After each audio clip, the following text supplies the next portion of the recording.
Hi, everybody. Welcome back. We're still into Act Two of Macbeth, and we're going to be picking up with Scene Three. Just to reiterate, in the last scene, Scene Two, Macbeth had done the deed. Lady Macbeth was unable to, and immediately after Macbeth commits the murder, he returns to his wife with these bloody daggers, and he says, "This is a sorry sight," right? So immediately the ramifications of committing murder are kind of weighing heavy on Macbeth. He recognizes that he will probably sleep no more, and yet Lady Macbeth still chides him, saying, "These deeds are not to be thought after in such brain sickly ways. A little water clears us of this deed." So she reiterates that he needs to kind of not think about this murder in that way. It's going to have a negative impact on him, and this is really kind of a big transition in the play. We heard a knocking at the end of scene one, and somebody is knocking on the Macbeth's door. And at the time, they would have had gatekeepers or door guardsmen, if you will. That is what a porter is. So you'll notice here it says porter, who has a bunch of lines. Okay, the porter arguably serves as comedic relief. However, he also could initiate this idea that we're transitioning into now a new place. And that place is no longer just Inverness, where Duncan was staying at night, but now it has become some sort of hell. Okay, and so he represents kind of a transition for our understanding of Macbeth, who has the goodness within Macbeth has maybe also died with the taking off of Duncan, and now we're going to see Macbeth change as a character. So let's move into scene three. We hear that knocking. Okay, and now enter a porter. Here's a knocking indeed. If a man were porter of Hellgate, he should have old turning the key. Knock, knock, knock. Who's there? In the name of Beelzebub, here's a farmer that hanged himself on the expectation of plenty. Come in time. Have napkins enough about you. Here you'll sweat for it. Knock, knock, knock. Who's there? In the name of the other devil's name. Faith, here's an equivocator that could swear in both the scales against either scale, who committed treason enough for God's sake, yet could not equivocate to heaven. Oh, come in, equivocator. Knock, knock, knock. Who's there? Faith, here's an English tailor come hither for stealing out of a French hose. Come in, tailor. Here you may roast your goose. Knock, knock, never at quiet. What are you? But this place is too cold for hell. I'll devil porter it no further. I had thought to have let in some of all professions that go the primrose way to the everlasting bonfire. Anon, anon. So you'll see several references if you look back more closely here that likens Macbeth's castle Inverness to hell, right? If a man were porter of Hellgate, okay, he starts off by saying, and then he kind of imagines who might be at the door. Here's a farmer that hanged himself, right? So committing suicide would land you in hell. An equivocator, so somebody who was unclear, that could swear in both the scales against either scale, who committed treason. So a person that would do this would end up in hell as well. An English tailor, come hither for stealing out of a French hose. So, committing the sin of stealing something would land you in hell. And then at the very end here, he says, I'll devil porter it no further, right? People that go the primrose way to the everlasting bonfire, right? The everlasting bonfire would be hell. So we're likening Macbeth's castle here to hell.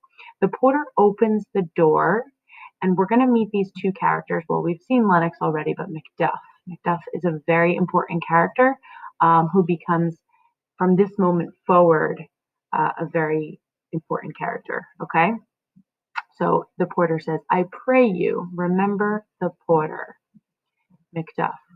Was it so late, friend, ere you went to bed, that you do lie so late? Faith, sir, we were carousing till the second cock, and drink, sir, is a provoker of three things.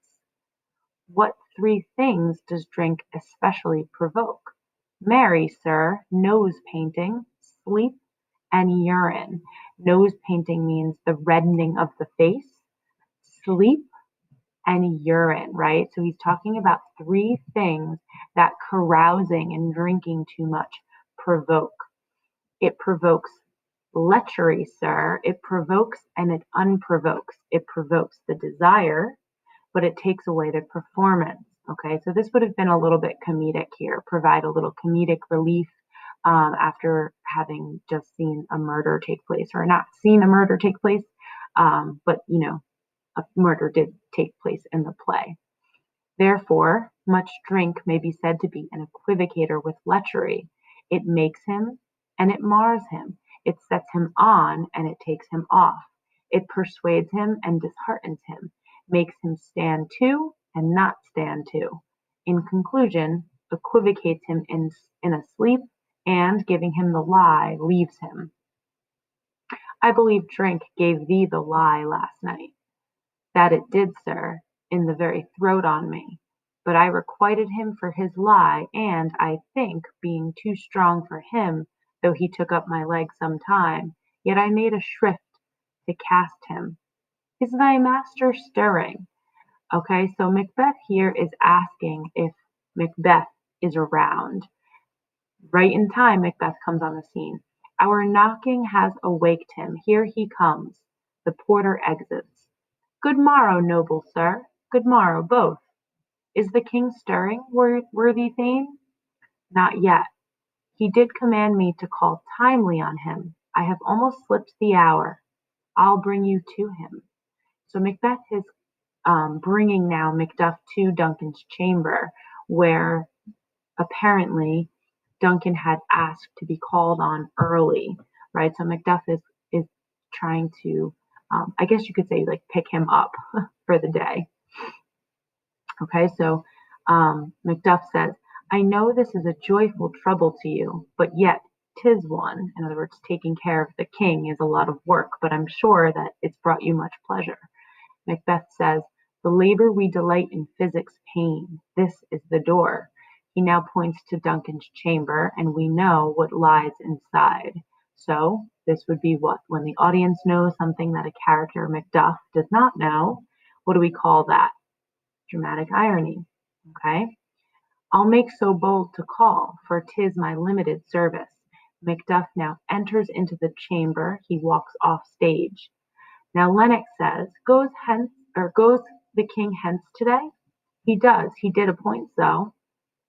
The night has been unruly. Where we lay, our chimneys were blown down, and, as they say, lamentings heard in the air strange, screams of death, and prophesying with accents terrible, of dire combustion and confused events new hatched to thy woeful times.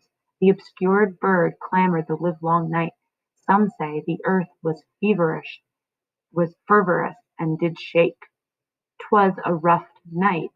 Okay, couple talking points here. So Lennox is commenting on some of the strange things that have occurred in nature. Think all the way back to the pre-reading PowerPoint and the pre-reading background information that I had given you. At the time, Shakespeare's audience would have believed that nature and God, right, appointed things to be in a certain way. And so if the natural order of things had been messed with, then so too would nature. Okay, so here the fact that the night has been unruly is further developing that something unnatural has occurred. Macbeth simply says, 'twas a rough night. Lennox says, my young remembrance cannot parallel a fellow to it. He cannot remember a time, in other words, in his short life where things have been more strange. Now enter Macduff. Oh, horror, horror, horror!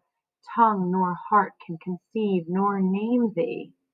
What's the matter? Both Macbeth and Lennox are saying. Obviously, Macbeth knows what Macduff has just seen. Confusion now hath made his masterpiece. Most sacrilegious murder hath broke ope the Lord's anointed temple, and stole thence the life of the building. What is it you say, the life? Mean you his majesty? Approach the chamber and destroy your sight with a new Gorgon. Do not bid me speak. See, and then speak yourselves. So he's telling Macbeth, or Macduff is telling Macbeth and Lennox to approach the chamber and see for themselves the new Gorgon. Okay, this is a reference or an allusion to Medusa, who, when you look upon her, turned to stone. Okay, Macbeth and Lennox exit to go then see what he's talking about. Awake, awake, ring the alarm bell, murder and treason, Banquo and Donalbain, Malcolm, awake, shake off this downy sleep, death's counterfeit, and look on death itself, up, up, and see the great doom's image, Malcolm, Banquo, as from your graves rise up and walk like sprites to countenance this horror. Ring the bell. Now the bells are ringing, so they're trying to wake everybody up in the castle. Enter Lady Macbeth. What's the business that such a hideous trumpet calls to parley the sleepers of this house? Speak, speak. Macduff says, O gentle lady, 'tis not for you to hear what I can speak. The repetition in a woman's ear would murder as it fell. This is definitely ironic here. Macduff is claiming that he cannot let her know what has happened because a repetition in a woman's ear would murder as it. In other words, he's implying that a woman couldn't bear to hear what has just taken place. Meanwhile, little does he know, Lady Macbeth has a hand in this, right? So this would be ironic, more specifically, dramatic irony. Okay. Enter Banquo. Oh, Banquo, Banquo, our royal master's murdered. Woe, alas, what, in our house? Too cruel anywhere, dear Duff. I prithee contradict thyself and say it is not so. Enter Macbeth, Lennox, and Ross. Had I but died an hour before this chance, I had lived a blessed time, for from this instant there's nothing serious in mortality. All is but toys. Renown and grace is dead. The wine of life is drawn, and the lees are the bottom of the wine glass, is left this vault to brag of. Macbeth is he's acting it up here, and he's doing a good job, right? He's saying, had I but died an hour before this chance, then I would have lived a blessed time. There's nothing serious in life anymore after having witnessed this murder. Enter Malcolm and Donalbain. So these are Duncan's sons, as you know. They're about to learn, okay, that their father has been murdered. What is amiss? Donalbain says. You are, and do not know it. The spring, the head, the fountain of your blood is stopped. The very source of it is stopped. Macduff, your royal father's murdered. Oh, by whom? Malcolm says. Those of his chamber, as it seemed, had done it. Their hands and faces were all badged with blood. So were their daggers, which unwiped we found upon their pillows. They stared and were distracted. No man's life was to be trusted with them. Oh, yet I do repent me of my fury that I did kill them. Wherefore did you so? Remember, I always say this, but wherefore art thou Romeo does not mean where is Romeo. Wherefore art thou Romeo means why are you a Romeo? So here when Macduff says, wherefore did you so? He's asking, why did you so? And that's in response to Macbeth saying, oh, repent me of my fury that I did kill them. So somewhere in between the porter answering the door and Macbeth and Lady Macbeth having gone to sleep, Macbeth killed the two guards. Okay. Why might he have done that is something you can question and imagine on your own, right? I mean, they're going to wake up at some point and explain that Lady Macbeth seduced them. Okay. But here Macbeth says that he killed them. Okay. Macbeth says, who can be wise, amazed, temperate and furious, loyal and neutral in a moment? No man. The expedition of my violent love outrun the pauser, reason. Here lay Duncan, his silver skin laced with his golden blood, and his gashed stabs looked like a breach in nature for ruin's wasteful entrance. There the murderers, steeped in the colors of their trade, their daggers unmannerly breached with gore. Who could refrain that had a heart to love, and in that heart courage to make loves known? Okay, so Macbeth is really selling it here. All right, he says that no man could have fury and loyalty, okay, within him in the same moment. So he goes on to say, the expedition of my violent love outran the pause or reason. He wasn't reasoning, he killed them out of fury for them having killed his good and gracious king. Okay, so Macbeth does a good job here at selling it to these people. Lady Macbeth says, "Help me hence, help." Presumably, okay, she faints when she recites these lines. Macduff then instructs others to look to the lady. Malcolm, aside to his brother, why do we hold our tongues that most may claim this argument for ours? Malcolm whispers to Donalbain here, you and I have to say something because if we don't, everyone's going to assume that we did it. Remember, Malcolm is Prince of Cumberland, and that is going to be the next in line to be king. Donalbain says, what should be spoken here, where our fate hid in an auger hole may rush and seize us? Let's away. Our tears are not yet brewed. Okay, so here Donalbain is expressing that they're also not safe. Okay, so they're going to have to away Malcolm to Donalbain, nor our strong sorrow upon the foot of motion. Banquo says, look to the lady. Lady Macbeth is assisted to leave. And when we have our naked frailties hid that suffer in exposure, let us meet and question this most bloody piece of work to know it further. Fears and scruples shake us. In the great hand of God I stand, and thence against the undivulged pretense I fight of treasonous malice. And so do I, and so all. So everyone is kind of probably putting their arms up and cheering, and they're going to come together and try to figure out what's going on here and who did this. Macbeth says, let's briefly put our manly readiness and meet in the other hall together. Well contented, all but Malcolm and Donalbain exit. So everybody leaves the stage except the two sons. Malcolm, what will you do? Let's not consort with them. To show an unfelt sorrow is an office which the false man does easy. All to England, Donalbain says, and I to Ireland, or to Ireland I. Our separated fortunes shall keep us both the safer. Where we are, there's daggers in men's smiles. The near in blood, the nearer bloody. Malcolm says, this murderous shaft that shot hath not yet lighted, and our safest way is to avoid the aim. Therefore to horse, and let us not be dainty of leave-taking, but shift away. There's warrant in that theft which steals itself where there's no mercy left.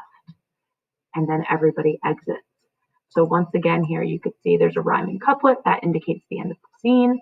And at the end of the scene here, the two sons are going to go in separate directions to remain safe and figure out what to do, because they know that they didn't kill their father and that somebody among them has, so they have to get away. All right, nice job everybody. One more scene in this act.